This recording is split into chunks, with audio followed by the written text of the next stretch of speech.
Hello, this is Ricky here. I'm going to go over a long dead card game called Chaotic. I'm going to give a basic run of it and show how a match is held between them. Now, when it comes to the creatures, there are 5 tribes. They're the Overworlders, which tend to lean towards water attribute and are normally considered the good guys. Healers work together. They got their main rivals, the Underworlders. Demonic, will sacrifice each other, tend to rely on power and fire. Then we have the 3rd tribe, which is Mepedians. They are fast, quick, and normally do the most damage on their first attack. Then we have the Danians, the insects. They group together and grow stronger in numbers. And that was all the tribes for a long time until they went to the deep mines and accidentally freed the 5th tribe, the Marillions. These are mind-controlling units that will take control of other units' minds.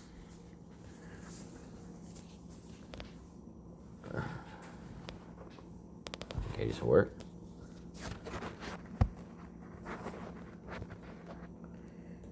It would work if I could get it right.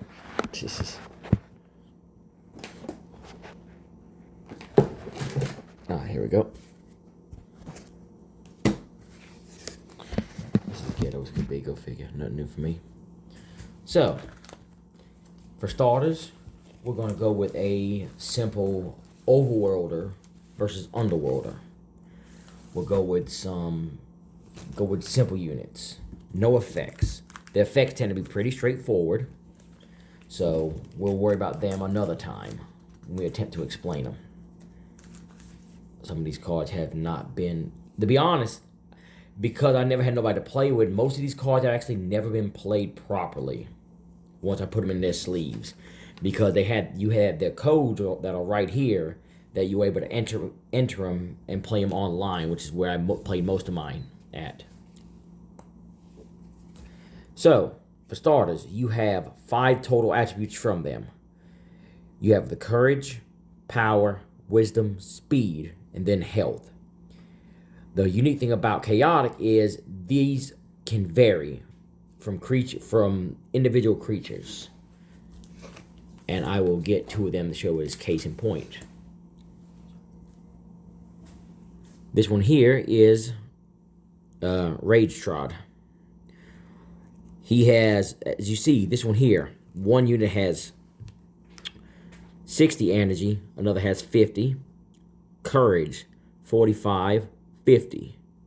Power, 80. Matches. Wisdom, this one here is smarter, this one here is dumber. This one here is faster by 5. This one here is a little slower. So as you can see, you can have the same card but different stats. And because of that, you can use them for different builds. That could end up creating them for different weaknesses. Now, when it comes to Chaotic, all over. The battles are normally side to side. And when you get multiple units, which we're about to show right here, you form what is known as the Chaotic Pyramid.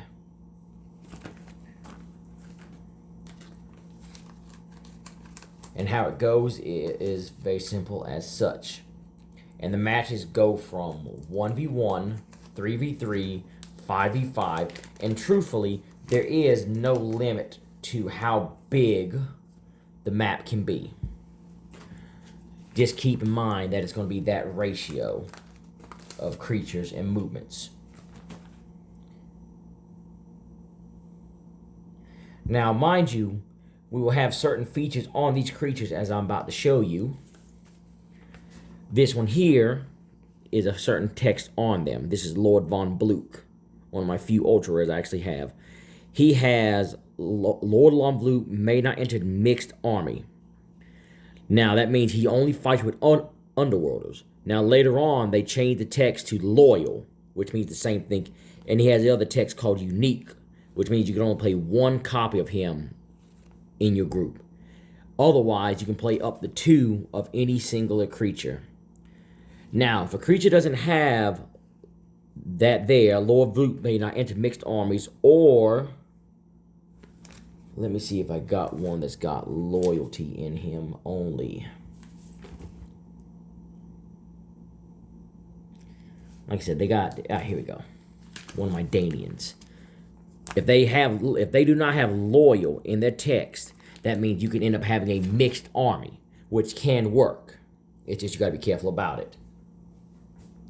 But otherwise, you would normally swing for that there, just that way style. Now, I'm not going to go into detail on the equipment each creature. Every creature, you get to select a battle gear to put on them that has different effects. This one here, equipped creature gains 5 energy. Sacrifice this item. The target creature to lose 20 courage. So you use that to make them basically sissies. Now, battle gear goes face down on the creature unless otherwise specified. So we're going to take that one that drops courage and then the one that drops wisdom. Put that in other ones. Now, you pick who goes first, and then whoever goes first, they will reveal their location cards, which are these cards right here. Now, everybody will have a stack of about 5 locations, shuffle them up, and then whoever goes first will flip their first location. Let's see here. What's a good location? Yeah, this one here works. And whoever goes first gets to decide what they're going to do. So he flips, let's say the Underworlders goes first. He flips the first location. Riverlands, abandoned, wasted. Now you read the effect.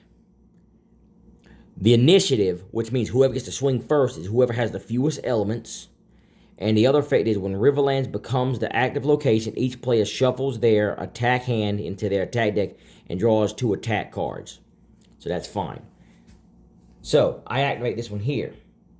Now, my options is both of his monsters have 2 elements on the front line. So I want to take mine with the fewest elements and engage in battle. So he can attack anybody like chess this way or that way. I want to go into battle against Skulk.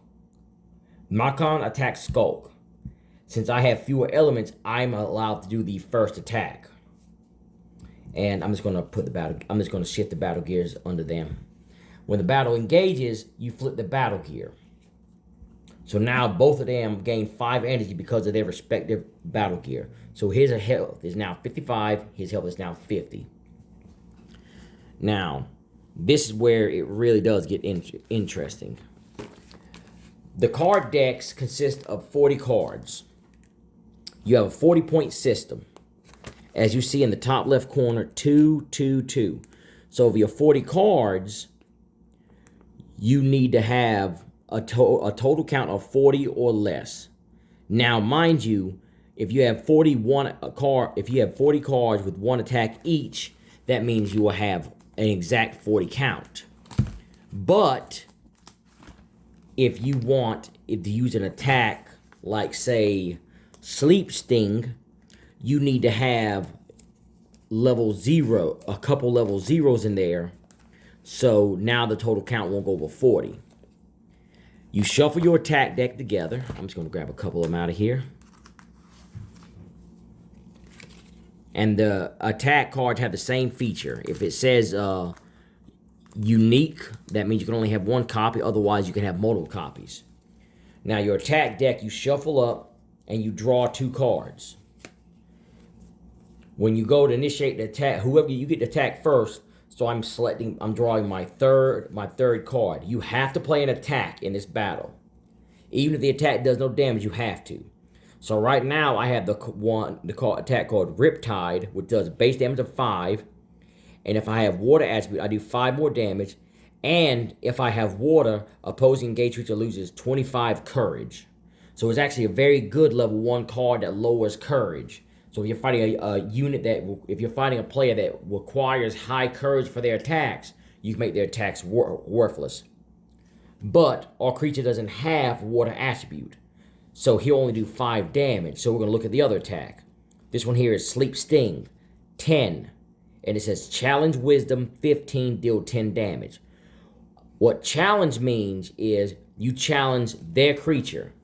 If your wisdom is 15 points or higher than theirs, you win the challenge. So my wisdom is 25, his wisdom is 30. So I wouldn't win that challenge, but it would still do 10 damage. And my last one is Web Cocoon. 5 damage, stat check, 50 power. Your engaged creature gains elemental fire. Now, I'm going to use that with him because I have the power to gain an element. So there's a chance if I pull a card that requires fire element, I will be able to do additional damage in this battle. Now, when it says turns, the combat isn't over until one player is fully knocked out. So you're in a brawl. Now, that's the attacks. That's your battle gear. You can use the battle gear however you want.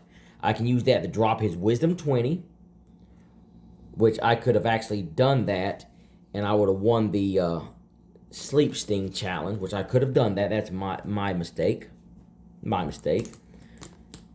Now, the fun part about it is you also have what is called music, or their magic, to be precise. Now, when it comes to the magic, I don't think I have all of them over here with me. You have 5 different magic groups. You have your each tribe has their own magic, which signifies by the color. Danians, Underworlders, Mapedians. My Overworlders is I got that up somewhere else. And you have generic one, which is a white one. Generic magic music can be played by anybody. Otherwise, unless a card says it, they cannot play outside of their tribe. Now, the fun thing about music is any creature on your side of the field can pay the cost to use a music. This one here is called Falsetto, I think.